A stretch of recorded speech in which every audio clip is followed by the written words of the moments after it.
এখন এই ঈমান আনার কি কাজ? এই ঈমান আনার জন্য এই মুহূর্তে আমাদের কি করণীয়? ছোট্ট একটা বিষয় বললে আপনারা বুঝতে পারবেন। ঈমান এখনই আসবে, কারণ ঈমান এমন জিনিস, ঈমান সেকেন্ডের মধ্যে যায় আবার সেকেন্ডেই ফিরে আসে। ঈমান মুহূর্তে যায় আবার মুহূর্তেই ফিরে আসে। আল্লাহর নবী মুসা আলাইহিস সালাতু ওয়াস সালাম তার উম্মতদেরকে নিয়ে বৃষ্টির জন্য প্রার্থনা করছেন। মুসা নবীর রাগ কম না বেশি বলেন? বেশি রাগ, সব থেকে একটু বেশি রাগ ছিল মুসা আলাইহিস সালাতু ওয়াস সালামের। আল্লাহর নবী মুসা উম্মতদেরকে নিয়ে আল্লাহ পাক রব্বুল আলামিনের কাছে বৃষ্টির জন্য প্রার্থনা করছেন। হঠাৎ করে জিবরাইল এসে বলে, হে নবী, আপনার দোয়া কিন্তু আল্লাহ পাক কবুল করবে না। কেন কবুল করবে না? আপনার যতগুলো উম্মত এই মজলিসের মধ্যে বসে আছে, এর ভিতরে একটা নাফরমান ব্যক্তি বসে আছে, যার কিনা 40 বছরের গোনাহ, ও জীবনে ভালো কাজ করেনি, শুধু পাপ আর পাপ। হে নবী, যতক্ষণ না পর্যন্ত ওই নাফরমান ব্যক্তিকে আপনি মজলিস থেকে বের করে না দিবেন, আপনার দোয়াও কবুল হবে না, উম্মতের দোয়াও কবুল হবে না। মুসা নবী রেগে গেছে। কেমন আছো? দাঁড়াও। এত বছর থেকে গোপনে গোনা করো, অথচ আমি জানি না, দাঁড়াও। যে ব্যক্তি গোনা করেছে সেও জানে মুসা নবীর রাগ অনেক বেশি, দাঁড়ালেই খবর খারাপ।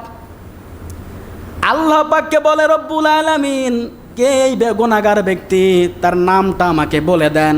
আল্লাহ পাক বলে, না রে মুসা, নাম কিন্তু বলবো না, খুঁজে নিতে হবে। মুসা নবী বিপদে। আল্লাহ নবী মুসা বলে, বৃষ্টিও নাজিল করবা না, গুনাহগার ব্যক্তির নামও বলবা না, এখন আমি কি করব? বৃষ্টির ভীষণ প্রয়োজন মাবুদ, বিশেষ করে বৃষ্টির অনেক দরকার, বৃষ্টি নাজিল করেন। আল্লাহ পাক বলেন, না মুসা, যতক্ষণ না পর্যন্ত ওই পাপী বান্দাকে বের করে না দিবা, আমি রব্বুল আলামিন বৃষ্টি নাজিল করব না। আল্লাহ নবী মুসা তালাশ করতে লাগলেন, কে এমন আছো? দাঁড়াও। যে ব্যক্তি গোনা করেছে তার অন্তরের মধ্যে ভয় আছে না নাই? গোপনে কান্না শুরু করে দিয়েছে।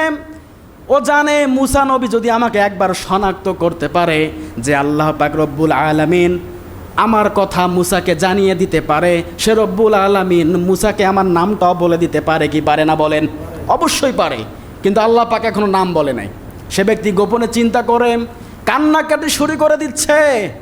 আল্লাহ পাককে বলে, রব্বুল আলামিন, জীবনে যতগুলো গুনাহ করেছি, পাপ করেছি, খারাপ কাজ করেছি, আজকে মুসার হাত থেকে আমাকে তুমি রেহাই দাও, বাঁচাও, কথা দিলাম আর জীবনেও খারাপ কাজ করব না। হঠাৎ করে বৃষ্টি পড়ছে মজলিসের মধ্যেই। আল্লাহ নবী মুসা বলে, রব্বুল আলামিন, একটু আগেই না তুমি বললা বৃষ্টি নাকি নাজিল করবা না, ওই নাফরমান ব্যক্তিকে না তোলা পর্যন্ত বৃষ্টি নাজিল করবা না, অথচ এখনই বৃষ্টি নাজিল করলে, কারণ কি? আল্লাহ পাক বলেন, হ্যাঁ নবী মুসা, তোমার এই উম্মত আমার কাছে 3টা সিদ্ধান্ত নিয়েছে। কয়টা? 3টা সিদ্ধান্ত নেওয়ার কারণে আমি রব্বুল আলামিন তোমার এই উম্মতের উপর খুশি হয়ে গিয়েছি।